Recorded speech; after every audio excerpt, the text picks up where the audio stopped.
Hello, everyone, and welcome back to the Off-Farm Income Podcast. Thank you very much for joining us here on our YouTube channel for episode number 809. Well, today we're going to interview a very, very interesting young man named Korey Bunselmeyer. He's going to be talking to us a lot about baseball and going on to play college baseball, as well as his garden and his vegetable business, and the scope of what he is doing will blow you away. Let's just jump into that right now. Joining me today is Korey Bunselmeyer, and he is coming to us from Campbell Hill, Illinois, where he's been serving as his chapter's vice president and also as a state proficiency winner there at Trico High School, FFA. Korey, welcome to the show. Thank you so much for coming on. Yeah, thanks for having me. You bet. My pleasure to speak with you. And I guess my first question, at least all the interviews I'm doing currently, are you in school or have you been closed out of school? Yeah, so we've been out for I think almost 2 weeks, Okay. and hoping that we can get to go back because I'm missing my senior baseball season. So Oh, really hoping we can get to go back, but not sure. that is a bummer. I'm sorry to hear that. Has there been any talk? So you're in Illinois. Has there been any talk in terms of when, if schools might get to go back or a prospective date or anything like that? Yeah, so I've heard a bunch of different stuff. I don't really know what's true and what's not, but Yeah. I know that for baseball-wise, they're trying to push the season back a month so we could still get some in if Okay. we happen to get to go back, because we've already missed the first 2-3 weeks of baseball. Yeah. Yeah, and we're recording this, obviously. We're recording this on March 31st, but we're airing this on April 27th. So by the time this comes out, it'll be a month from now, so who knows? Hopefully you are back out there. Yeah. So what position do you play? I catch. Oh, you're a catcher. I pitch a little bit, too. Okay, catch and pitch. Same for me in high school. I caught and I pitched and played a little bit of third base. There you go. Yeah. A horrible third base. Yeah, horrible. I'm the same way. I'm the same way. They'd always throw me at third when they had another catcher, and I could not do it. Well, that's because all of us catchers, even if we don't have a good glove, we'll at least get in front of the ball at third at the hot corner, and that's why. Right? Yeah. Yeah. Well, very cool. Well, this has been interesting when it comes to sports because, here you are in your senior year, and I don't know if you had plans to play at the next level or anything like that, but if you did, no scouts are watching you play right now. There's nobody. Yeah, so I was lucky. I'm already committed. I'm playing at Ren Lake next year. Oh, good for you. Good for you. I was lucky, but there's a couple kids on my team that had the talent to go play at the next level, but it just really sucks because they miss out on that whole senior year where they could have got recruited. I got a buddy that had some college coaches coming to watch them this year, and now there's not going to be any games. So yeah, it's really interesting. It's tough. Yeah, the colleges and the Major League Baseball teams that draft right out of high school, they're in the same boat where they can't skip a year with no new recruits. So they got to find a way to assess people even if there's no baseball season. So my assumption would be they'll do some sort of open tryouts when all this lifts or when high school's over or something. Yeah. I would think. See, that's what I was telling that kid that is still looking to go play at the next level. I told him, once this all settles down, every college around here is going to be having some kind of camp because just as much as you're not going to get to play in front of them, they're not going to get to see kids play in front of them. Yeah. So how do they even put together a freshman squad, to be their seniors in 4 years so something has to happen. I don't know, nobody's ever seen anything like this, so everyone's trying to figure it out. Crazy. Interesting. Okay, so catcher pitcher. All right, what's your it's a 3-2 count, game's on the line. What pitch are you throwing? I'm definitely going fastball. I got a pretty good fastball, and it's got pretty good run on it. And honestly, there's a lot of kids that I would definitely trust my fastball against. So yeah, Okay. definitely going fastball. Have you been on the radar gun? Yeah. So I sit more like 82 to 84, but last summer I ran it up to 87. But Nice. I could never sit there in a game. Okay, very cool.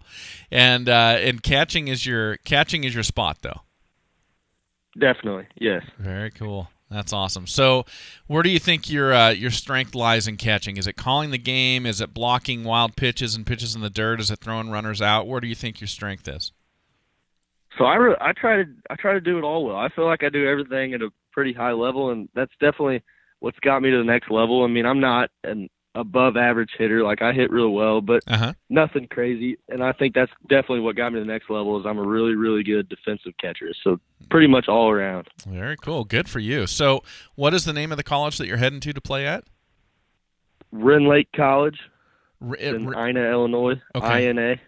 Ina. And Wren Lake, RIM as in Mary, or Wren with an N? No, REND. Yep. Oh, Rend College. Okay, got it. Yep.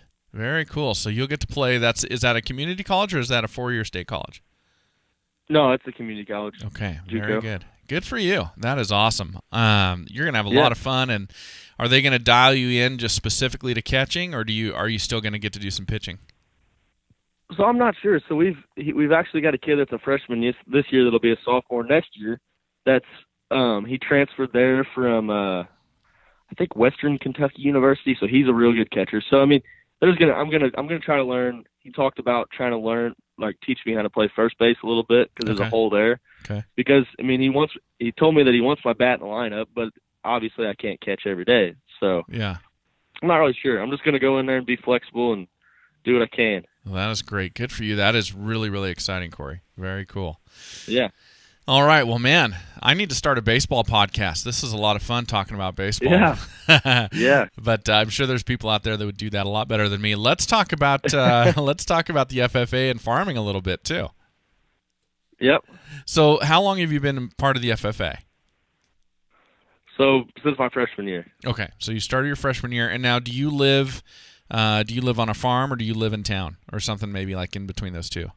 So I live out in the middle of nowhere, up in the hills, and my grandpa, my uncle, my dad, they're all big row crop farmers. Okay. And so all their farms are 2 or 3 miles from my house. I'm always down there around it, and I grew up around it, and that's really what sparked my love for agriculture. But I always tell everybody that the reason that I didn't go into the row crop farming and that I went into vegetables is because I grew up my whole life listening to all them complain about the weather, the prices, and everything else. And so then everybody asked me, well, you had such a great roots of row crop farming. Why didn't you go into that? And I'm like, listening to it growing up, it did not sound like much fun. Yeah.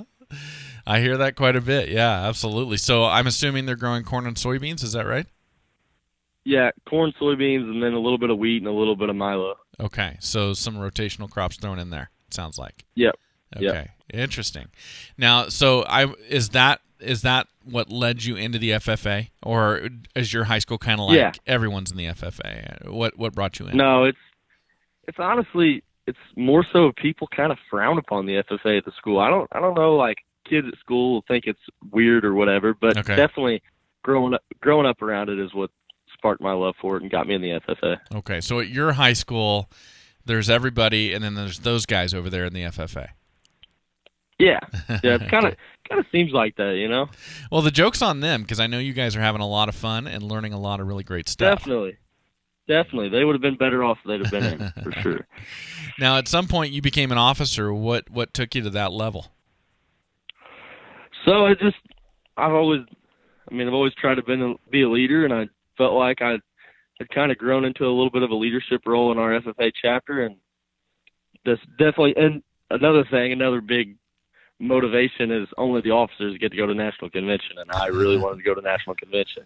Okay, yeah, that's pretty cool. That's a pretty amazing experience. Absolutely.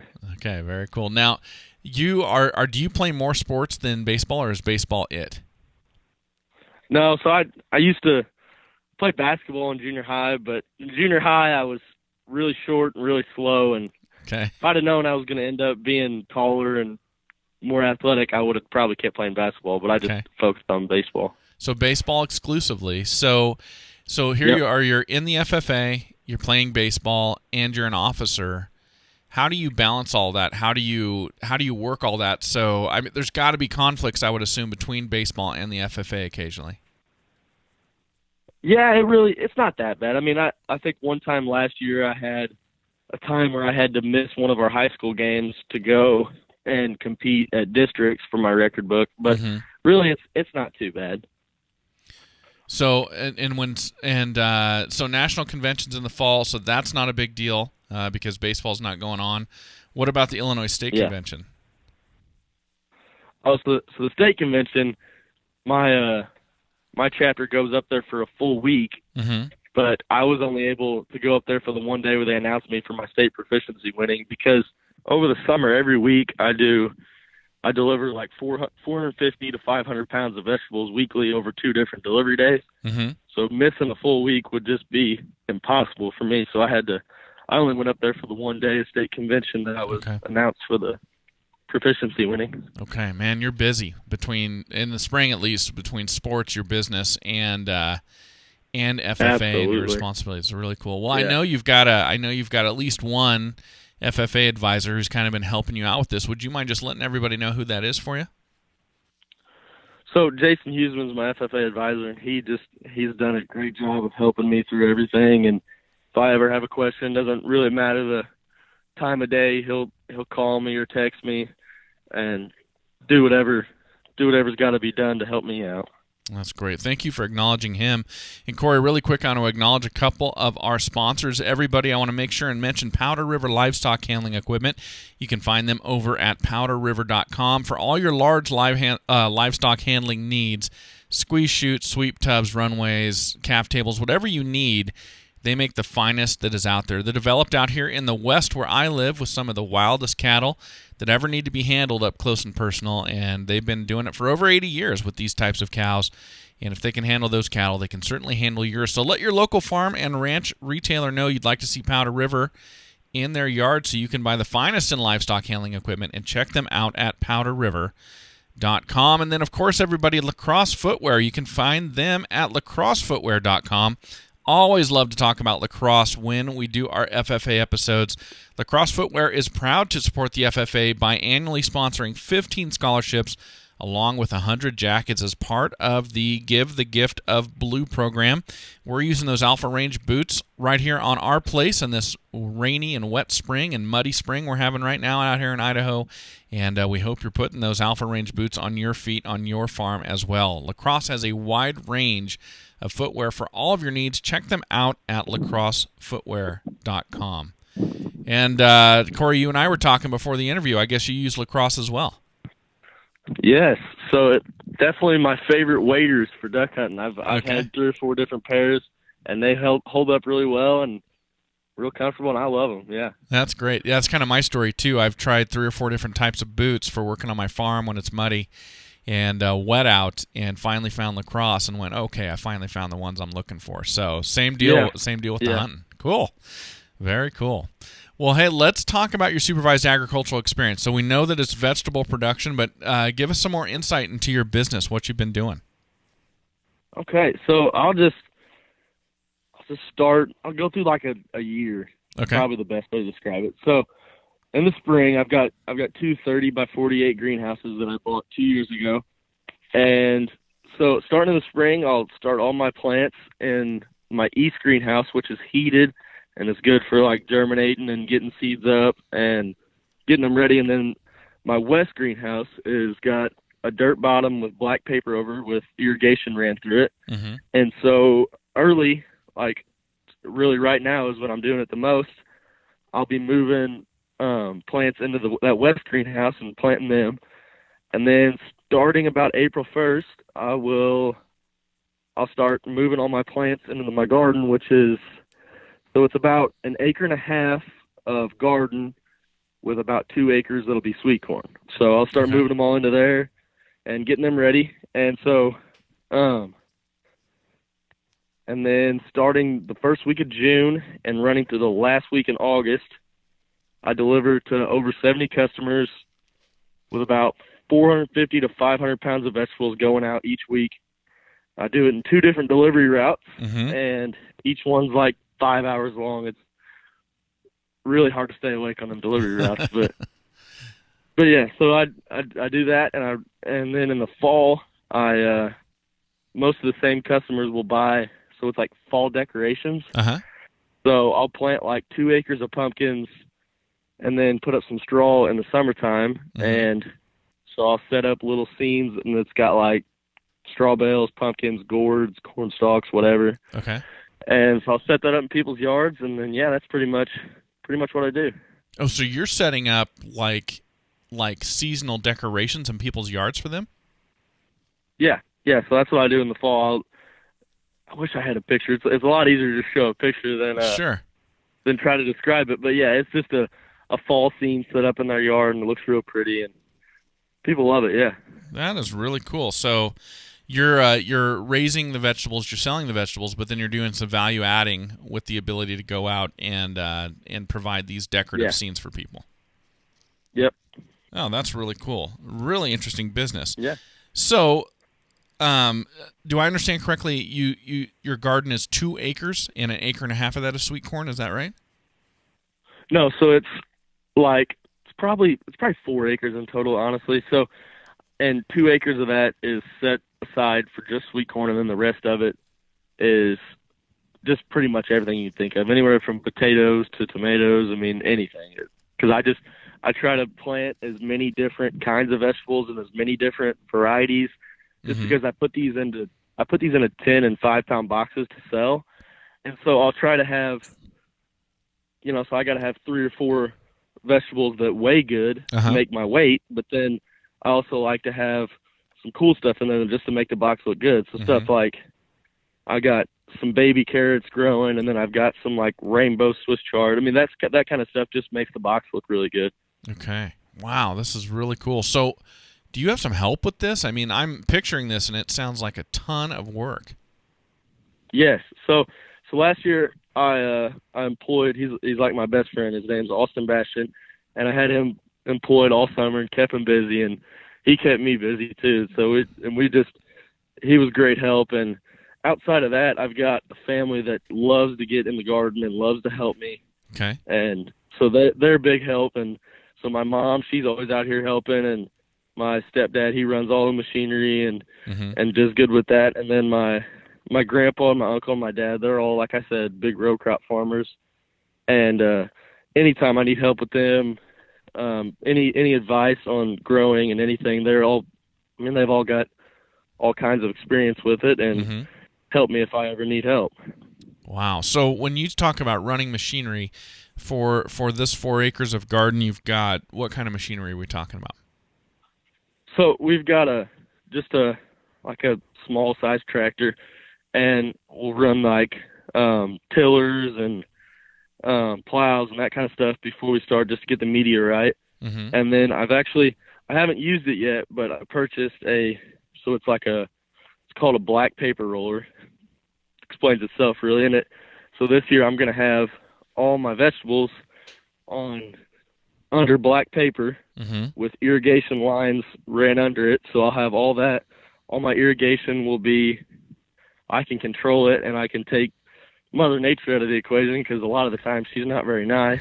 Okay. And I can also, because that takes away a lot of the work, because really last summer it got to the point where weeds were just so bad that it was impossible to control them. You just had to try to keep it as best as you could, and that was really stealing a lot of production away. So this black paper I'm hoping will take away that competition for my plants. Okay. So when you talk about the irrigation, will it be a drip type system, or what are we talking about? Yeah. So it's like a tape, like a little thin hose with like the small hose, like small holes punched in it. It'll run all the water through there, and yeah, it's like a drip irrigation kind of thing. Okay, so you're using drip tape. Yeah. Okay. Yeah. Is it the flat tape with the holes like every 8 inches, and then when the water goes? Okay. And so are you burying the drip tape, or since you're using the black paper, do you just put it underneath the paper? No, so it actually, the machine that lays out the black paper also rolls out the drip tape. Oh, okay. Very cool. So you're doing all of that, and so you've got weed control, you've got irrigation, and then do you make beds or make furrows or something like that so you know where to plant the seed and have your rows kind of all worked out? Yeah, so that's also done with the black paper roller. It hills up the rows for you, and it makes the bed, and that way it's those hills. It keeps it to where you can control the water a little bit better, and it's not ever in standing water, and it'll do real good with that drip irrigation tape. Okay, very good. So then you just go, once all that's done, then you just go out and punch a hole in the paper on the hill and plant the seeds? Yeah. Or put the plants Yep. in, I guess, if they're started?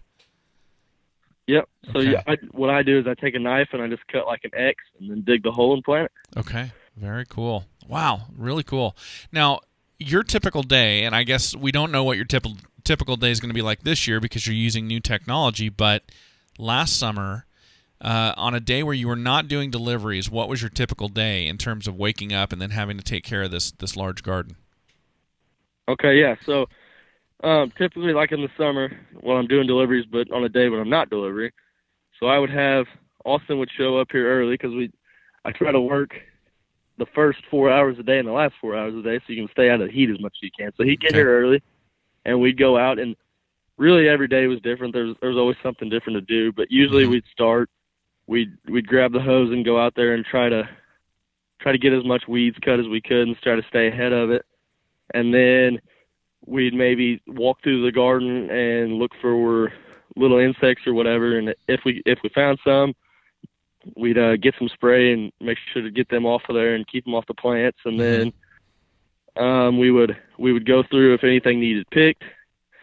We'd go ahead and get it picked, and depending on the day, so I would do my deliveries on Mondays and Thursdays. So if it was a Tuesday, the day after Monday deliveries, there really wouldn't be much to pick. But then, say Wednesdays, the day before the Thursday deliveries, there'd be a bunch of stuff out there ready to pick, and we'd get all that picked. And then also, like if anything needed to be planted, we'd go ahead and get that done. And it varied a lot, just depending on what needed to be done. But pretty much weeding, turning the irrigation on, because last year I didn't have the drip irrigation, so I actually had 5 sprinklers that were connected to like a 120-foot manifold that was pumped out of my pond, which is below my garden. Okay. And so if that needed to be done, we'd go ahead and irrigate. It just kind of varied, just depending on what needed to be done. Now, when it comes to keeping up with the weeds, obviously they got ahead of you last year, it sounds like. Is that just something, Absolutely. If you don't just take care of them every single day, they just creep up on you?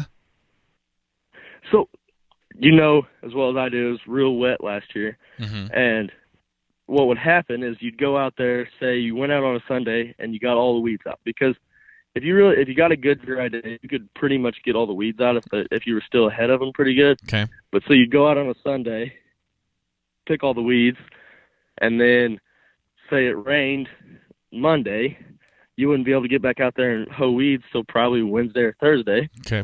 And by then, them weeds have all sprouted back up. And I mean, if you got another day where if you got a rain like on that Wednesday, then you couldn't get out there for another 2 days, and then them weeds were really ahead of you. So it was just really hard to handle and stay ahead of. Okay. Now, when did you start this garden? When did this begin for you? Okay, so it actually started, I was 12 years old, and my mom said that I needed to start thinking about, she told me that she was only going to give me $5,000 towards the vehicle. And I was like, well, I want a nice truck. I don't think I can get a nice truck with $5,000. So I told my grandpa, I was like, I need a way to make money. And I was kind of thinking along the lines of just helping him out on the farm. But he said, all right, let's plant a sweet corn patch, and you can sell it at the 4th of July parade. Okay. So it started with that, and the first year I had a sweet corn patch and sold it one day. And then the next year I had 3 different sweet corn patches that I sold at 3 different times. And then the year after that, I actually started the garden, and I made a Facebook page for advertisement, and I got a bunch of people that I knew to share it and get some interest up. And I think I ended up that first year, I had like 52 orders, and that's how it started. And then from there, I just keep expanding and getting better at it and making the business better. Very cool. Now, is this your only job, or do you work outside of your garden as well? No, this is my only job. So this school year, I did an internship with Southern FS, which is just a farm supply company around here. And I followed around a ag sales guy, and so I did that, but it was more just an internship. Okay. But other than that, there's really no time for another job. This keeps me really busy. And so does this provide you with enough income to get you through the entire year, since you're not selling vegetables or corn all year? Yeah, so I got to budget a little bit to make it through, but yeah, it provides me with enough income, and it's more than enough than a 17-year-old probably needs. Sure. Yeah, it's more than enough. That's very cool. And then the equipment you bought, the paper roller, is that profits you took out of your business to reinvest back into it? Yep. So that's the same way with the greenhouse. That's all money that was made through this business. Okay, I was going to ask you about that next. So you've got the two 30 by 48 foot greenhouses. You bought those with profits from the initial sweet corn patches, is that right? No, so it was actually that first year of vegetables. Okay. And the sweet corn patch money, it was pretty much gone by then. I had already spent it. But yeah, that first year of vegetables, and I mean, it was a lot cheaper than most 30. So I actually bought it. It was a 30 by 96, and we split it into the two. Okay.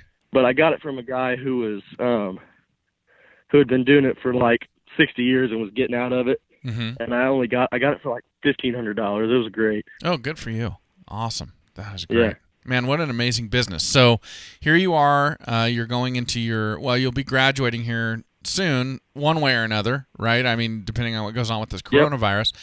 And then you've got summer. Then you've got baseball at Lind College. Am I saying it right? No, Rind. Rind. Sorry about that. R-E-N-D. Okay, so Rind Lake College. Rind Lake College. And so what will happen with your vegetable business while you're at school, while you're at college? So I plan to keep it going as hard as it'll probably be.